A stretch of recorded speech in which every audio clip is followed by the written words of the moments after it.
पकडणार माणूस मोठा। हे मित्रांनो वरती आले ना तर 1 किलोची आम्ही कोंबडी घेतली होती, ती कापून कापून अर्धी अर्धी लावली।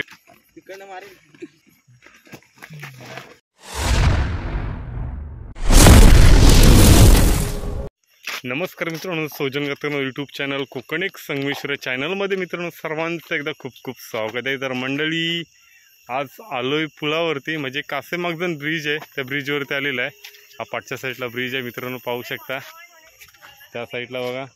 आणि मित्रांनो आज आम्ही आलोय खेकडे पकडण्यासाठी। तर खेकडे पकडतात कसे तर मित्रांनो आम्ही विंध्या टाकलेले आहेत आणि इकडे तुषार आहे त्या साईडला, इकडे सुजल आहे आणि इकडे आर्यन आहे। तर मित्रांनो खेकडे जे पकडायची मजा आहे ना ती वेगळीच असते। आणि ते पुलावरती खेकडे पकडायचं झालं ना तर मित्रांनो भरती ओटी वगैरे असं असतं। जेव्हा भरतीचा जर शेव लागला ना तर आपल्याला ना खेकडे खूप सारे इथे भेटले जातात। आणि पण मित्रांनो असं बोललं ना पुलावरती तेवढंच डेंजर आहे। आणि तर आम्ही आता इथं पोरं आलेले आहेत, जर एकटे कुणी येऊ नका पुलावरती खेकडे पकडायला। आणि खूप डेंजर म्हणजे भयानक डेंजर आहे इकडे। आणि तो आजचा व्ह्यू तुम्हाला आहे ना खेकड्यांचा पाहायला मिळतोय। आणि आपला तर मित्रांनो बघायला गेलात ना तर पहिलाच असा व्हिडिओ आहे की खेकडे पकडण्याचा। आणि मित्रांनो आता वाजलेत 11, म्हणजे रात्रीचे 11 वाजलेले आहेत आणि पुरा अंधार आहे। आणि इकडे आर्यन आहे, तर हाय आर्यन। तर आर्यन आहे, कसे खेकडे कसे होते? तर मंडळी खेकडे पकडायला एकदम मजाच आहे। आणि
तर मेलो जो आपल्या इकडं नदीला जे इंद्या टाकले आहेत ना त्याच्यात खापार गावलेला आहे। आणि इथं खापार आपल्याला पाहायचंय तर नक्कीच, तर ह्याला बोलतात खापार। तर पाहू शकता खापार, जर याच्या आंगड्यामध्ये जर हात घातलात ना तर बोट बी कट होऊ शकते. आणि हे मित्रांनो वरती लावले ना तर 1 किलोची आम्ही कोंबडी घेतली होती, ती कापून अर्धी लावलेली आहे. आणि हा असा आमचा प्लॅन असतो की 200-300 रुपयाचा खर्च करायचा आणि असल्यामुळे एवढ्या जाड्या मोठ्या किरव्या पकडायच्या आणि त्या अशी खापरा भेटतात. आणि आता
गर्दी आहे हॉटेलला पहिला गेल्यावरती इकडे मार बरं किती पडायलापेक्षा मी खेकडा पकडणार माणूस मोठा. दिस इज खेकडा, दिस इज खेकडा.